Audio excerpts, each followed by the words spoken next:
Hello, everyone, and welcome back to the Purveyor in Fallout 76, where we're going to spend 1,000 scrip on 10 3-star ranged weapons, as we often do. We're going to talk about what makes them good, what makes them bad, and see what kind of luck Mama Mumbles has for us today. Remember, as always, if you like videos like this, be sure to go ahead and subscribe, hit the like button, leave a comment. I'm always doing a lot more on the channel, and there's a lot more to come in the future, so I hope to see you here for all of that. With all that said, let's get inside and see how our rolls go today. And first up, we've got, what do we have here? A Mutant's Gauss rifle with VATS hit chance and extra agility. So the Mutant's effect, not anybody's favorite effect. It's a 10% damage buff if you're mutated, which the way things kind of shake out with your build and the way things stack, probably diminishing returns. You're not going to see a huge buff from that, but at the same time, you also don't have to give anything up to get it. So it's free damage. It may be a small amount of damage, but it's free. Any high-level player in the game outside of a handful of exceptions and challenge situations, you're probably running with mutations. So it's free damage. Why not take it if you don't have something better? The best effect on this, of course, is the 33% VATS hit chance. That's going to help us target weak spots that do more damage. So most enemies, that weak spot is the head. On a super mutant, for example, if I can target the head and hit it more effectively, well, guess what? I'm going to do a whole lot more damage because you get double damage when you hit the weak spot. So that effect, even though it doesn't say extra damage, really does translate into a whole lot of bonus damage. Extra agility synergizes well with that. We'll get more shots in VATS because we have a little more AP. So not a bad thing.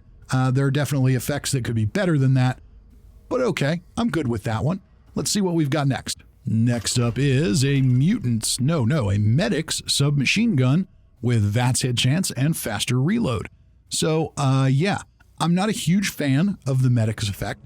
There just aren't a whole lot of situations in the game where you really need a weapon that's going to heal you and your entire team. So I'm not in love with that effect, but at the same time, it's not bad. It's not as good as vampires on a weapon like this, but maybe that's because I spend a lot of time running solo, so I'm a little less concerned with other players on my team.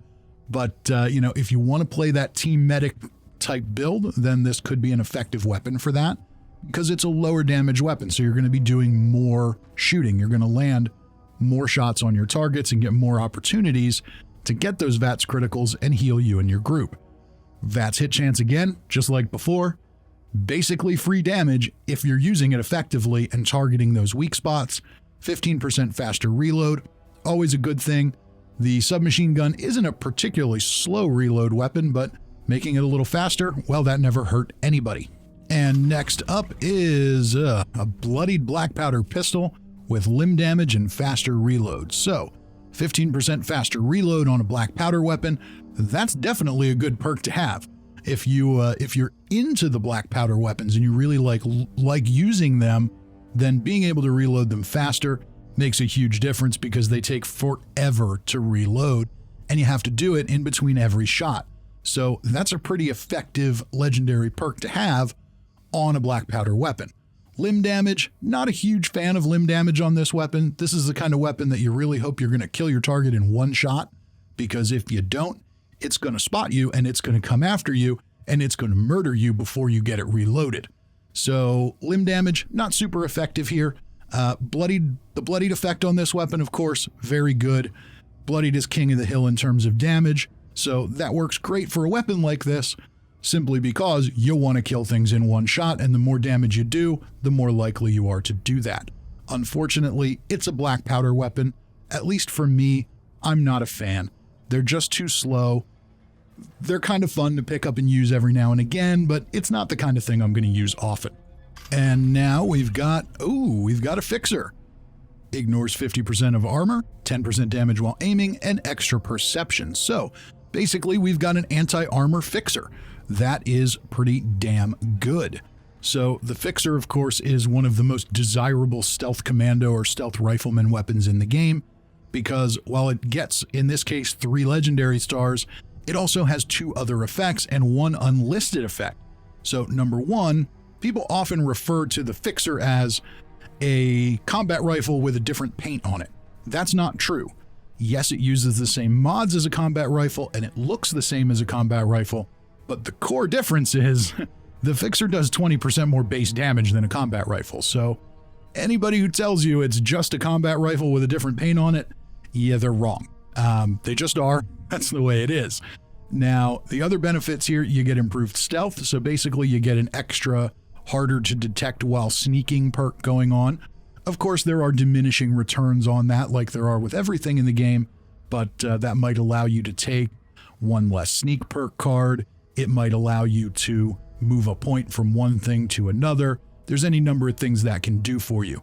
It also gives you faster movement speed while you're sneaking. Now, that's true when you're at lower levels and maybe you don't have the Speed Demon mutation yet, but once you have Speed Demon, it doesn't really do anything for you there, but it's better than nothing. Extra effects are always good. In this case, the anti-armor effect, that's the home run. It's going to ignore half of our target's armor. That will stack with Tank Killer. So it's not additive in the sense that Tank Killer removes 36%, this removes 50%. It's not 86% total. It's one removes armor and then the other one removes what's left.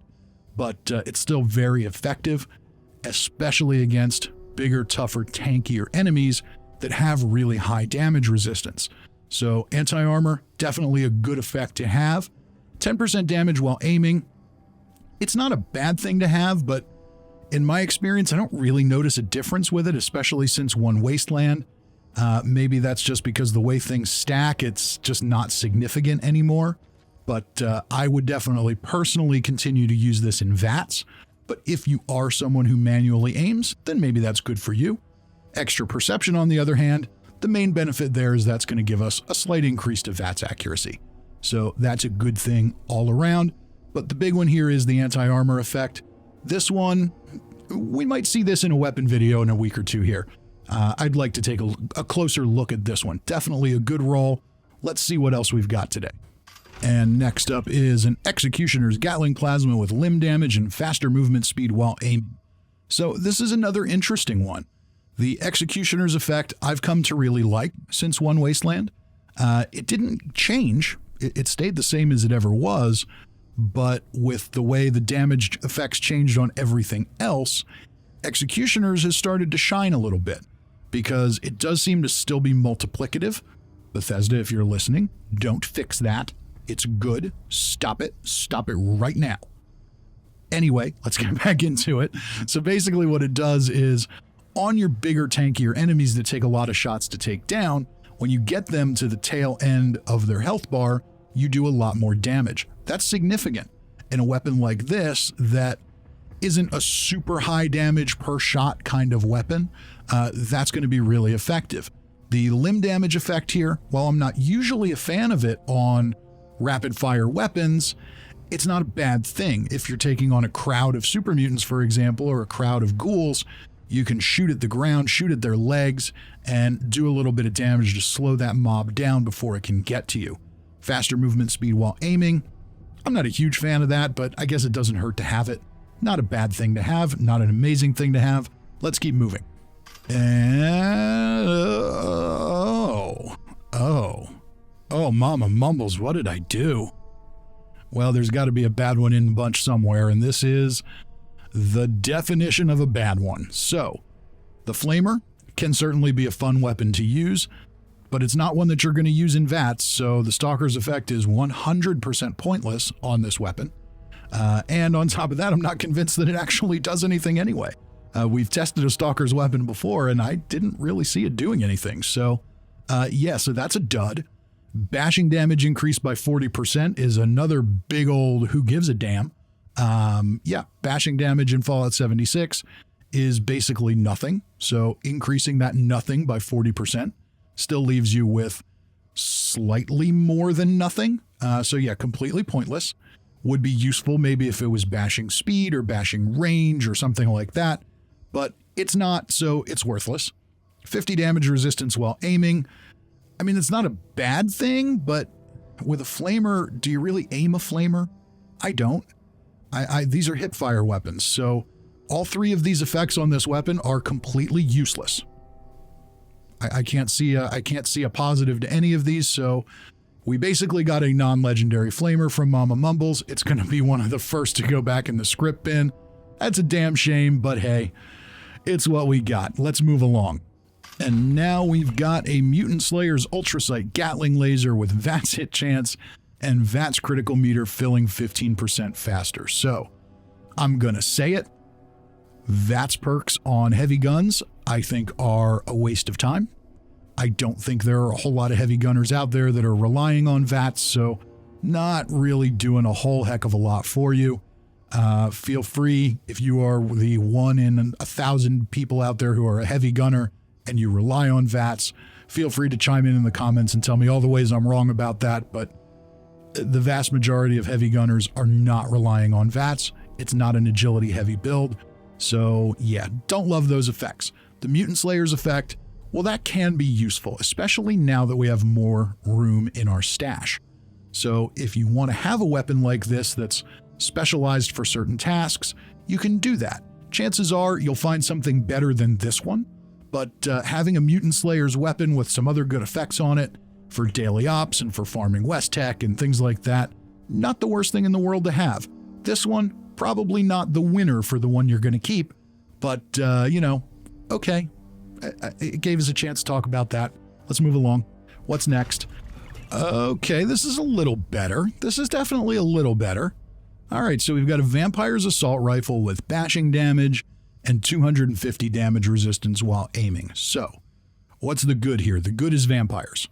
The good is Assault Rifle. While it doesn't do as much damage as a Fixer or a Handmade, some of its other commando counterparts, it has some advantages there. The hipfire accuracy is good. The recoil is extremely low. The reload speed is super fast. And it's just kind of fun to use. I like the assault rifle. It's fun. When they first introduced this look for the assault rifle in Fallout 4, I was a little bit taken aback by it. I didn't love it, but now it's kind of grown on me a little bit. So I don't mind the assault rifle now. It's not going to be the go-to once you've got a good Fixer or a good Handmade, more than likely, but this one serves a purpose, especially with the Vampire's effect. So taking something like this into a daily op, you've got lots of shots, lots of opportunities. Enemies, doesn't do as much damage, which means you're going to shoot more, but that's not the end of the world in there because you've got situational ammo that you're going to pick back up, or contextual ammo that you'll pick back up from your kills. So taking a few more shots isn't necessarily a bad thing, and that'll help keep you alive. The bashing damage effect, well, that sucks. We talked about that earlier. 250 damage resistance while reloading. That doesn't hurt to have that, especially if you're relying on this as a Vampire's weapon in something like a daily op, where you're going to be generating health as long as you're hitting enemies, but the one time you're not is when you're reloading, so having a little more protection is good. Just think about it. If they changed bashing damage to bashing speed or bashing accuracy, something like that, this could be kind of a perfect storm of effects for a daily ops weapon. As it stands, with bashing damage is not perfect, but we get it. And now we've got 2 more rolls, starting with a Junkies pipe bolt action pistol with VATS hit chance and extra perception. So, Junkies effect, still pretty good. You take a bunch of drugs, you get 5 addictions, you get up to a 50% damage increase. That can be good on a weapon like this that you might not be built for. So maybe you are a Junkies heavy gunner and you take out something like this as a sidearm where you don't have pistol perks, you don't have all that stuff. So you're getting that whole 50% buff because it's not stacking with anything else. So that can make for a very effective sidearm. Would this weapon be the one for that? Probably not. You'd probably go with something like, I don't know, a revolver or a 10mm or something like that, something, even a regular pipe pistol, because the pipe bolt action is really slow and it uses 308 ammo, which is kind of expensive. So not a great storm of effects here, but for what we've got, VATS hit chance, always a good effect to get, makes it easier to hit your weak points. Extra perception gives you better VATS accuracy. So, something like this with these effects could be a really good sidearm for a Junkies heavy gunner or even a Junkies rifleman or a Junkies commando. But this weapon is just probably not the winner for that. Let's move along. Let's grab our last roll of the day and see what we've got. Come on, Mama Mumbles. Oh, you've let me down, Mama Mumbles. You have let me down. So, yeah, this is, this sucks. It's another pipe bolt action pistol, which, as we discussed, not an amazing weapon. This one's a situational effect with the Zealots effect, so we get extra damage to Scorched. We've got bashing damage, which everyone just loves. 250 damage resistance while reloading. That's not bad on a weapon like this. It's not super fast to reload it. Maybe if I'm a lower level character, I'm leveling somebody up and I stumble along something like this, it could be a little more useful. But for most players, as you progress through the game, this just ain't going to do the trick. It just isn't. Zealots, not a super useful effect. Maybe if you run a lot of queens, but if you do, you're not taking this to the queen fight. You're just not. So unfortunately, we didn't end with a good roll, but we did get a couple of good things today. Anytime you get a fixer is a good time. When you get an anti-armor fixer, that's an even better time. So we did really well with that. The Executioner's Gatling plasma is kind of interesting too. So definitely interested to take a look at some of those. But that, ladies and gentlemen, is going to bring us to the end of today's visit to the Purveyor. I hope you enjoyed the video. Remember, if you did, go ahead and subscribe, hit the like button, leave a comment. There's always a lot more to come on the channel. I do hope I see you next time, and until then, I'm Fisty McRib.